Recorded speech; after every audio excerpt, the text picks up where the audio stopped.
Hey everybody, it's Monday. I'm having a great little lunchtime break with you. It's a few minutes just to sit back. Hopefully, you're eating lunch or have eaten lunch and talk about your relationship and what you can do this week to make it better. And today, I wanted to talk to you about a concept I speak to all the couples I work with about, and that is why you should treat your relationship like you're a pride of lions. And but you're thinking, where's Abby going here? But let me explain to you. So, in a pride of lions, how the lion, the males, the lions, they don't do a lot. They sleep around a lot. They sleep a lot. They have sex, they procreate, that's their job, and they defend the pride. They're when those hyenas come, you want the lions on the job, right?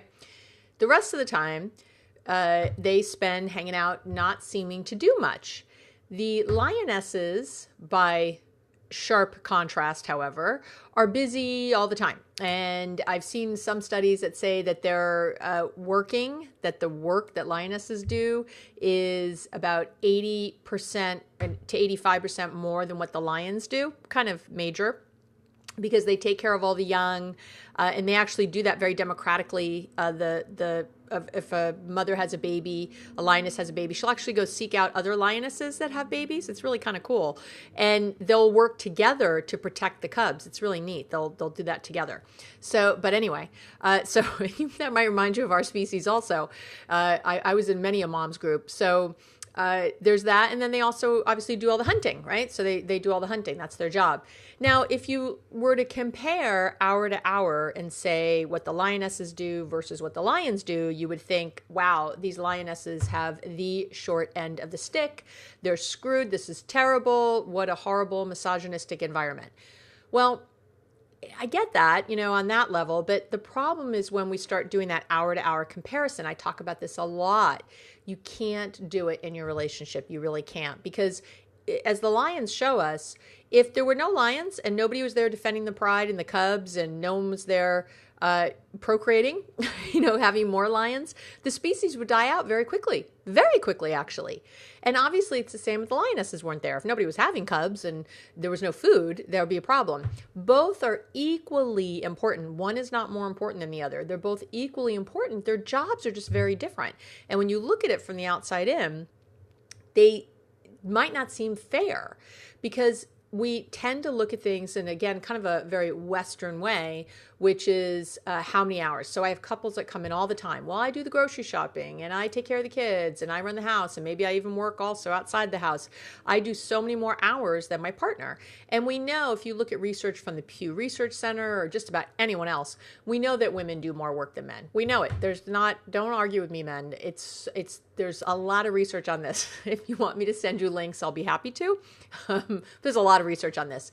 Men live longer when they're married. Women live less. I mean, men get the best end of the stick for sure, getting married, as far as when you look at the outside looking in. When you just look at the things that you would tick off on a box. However, we as women get so much. I'm talking about heterosexual relationships here, obviously. We get so much from being in relationships with men.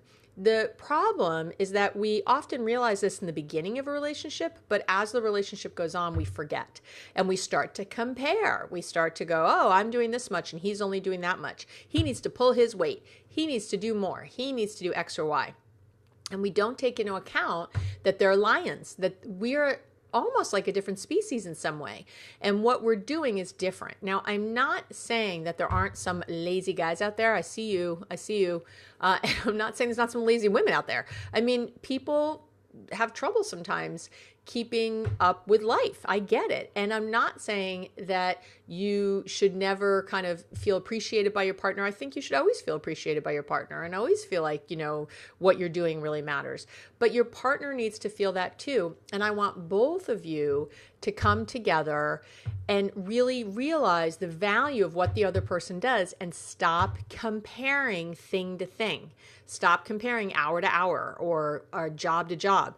That's what's getting you in trouble. So I want you to start to really think overall, how does this help my life? I know that my partner makes me feel loved, safe, cared for, all these things that are so important to me. So to go down some list and divide up who works more and, what does he do? He mows the grass, but I do the grocery shopping, whatever. To start, tearing that down really tears apart the relationship, really starts to break that apart.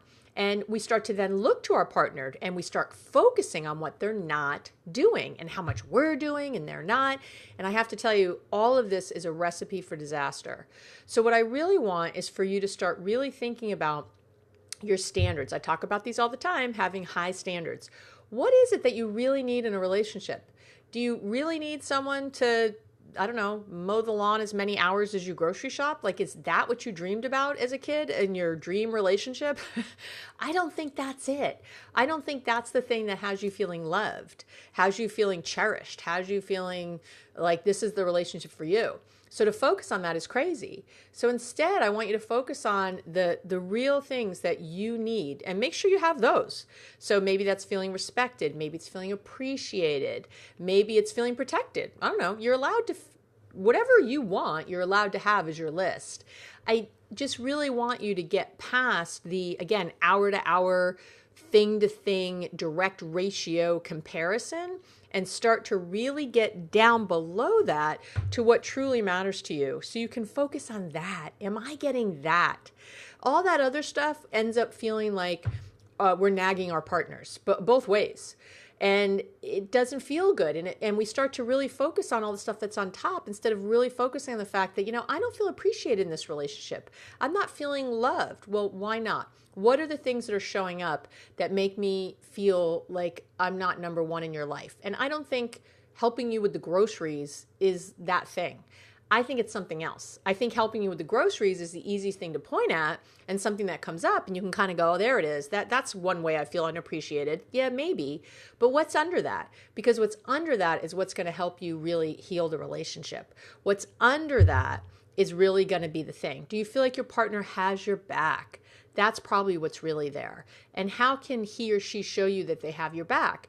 Where can you focus there? Where can you really get to it? And it's, again, not, I don't know, when they buy toilet paper. That's not, it's nice and it's great, but that's the top fluff. I need you to get to the good stuff. That's how you're really going to improve your relationship. And more importantly, be happier, because you're not going to be focused on the extraneous BS. You're going to be focused on the things that really matter to you, that you really care about. So what I want you to do today, I'm giving you a little call to action today. I'd really like you to write down your top 3 standards. What are the top 3 things you must have in your relationship to feel loved, to feel honored, to feel special? What are those? And look at those. And you'll notice when you make that list, one of the top 3 things isn't to put the top on the toothpaste or to put the toilet seat down. That's not really a standard. That's something that you like, that's nice. What's the standard? And then get to, with your partner, about how you'd like to see the standard or how they can show you. Or ask them, very best is to say to them, how do you think you show me you love me? How do you think you show me you respect me, or whatever your standard is, or appreciate me? How do you see that you show me that every day? And have your partner tell you, because you might find that they think, well, I go to work and I work full time so that you don't have to work.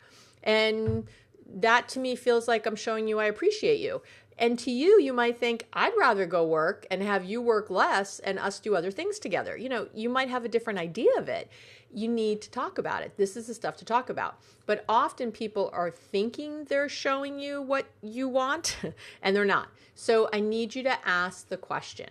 I want you to go back to that. So again, identify your top 3 standards first, and then go back and ask your partner, how do you think you show me A, B, and C? And you have to be curious. Don't ask it in, how do you think you show me that? In that way where you're telling them you don't. I want you to really be curious and say, I want to know, what these are, because I need you to start recognizing some lion activities, or if you're a man listening, some lioness activities that maybe you were missing before, and really understand those in a different light. That's what's really important. Okay, that's your quick hit for today. I try to make these relatively quick so that you can get back to lunch or relaxing or your rest of your Facebook scroll or whatever it is. And just have something that helps you think differently this week, do something different with your relationship, because again, how happy you are in your relationships is really how happy you are in your life. And I want everyone to feel real happy. All right. I will talk to you guys soon.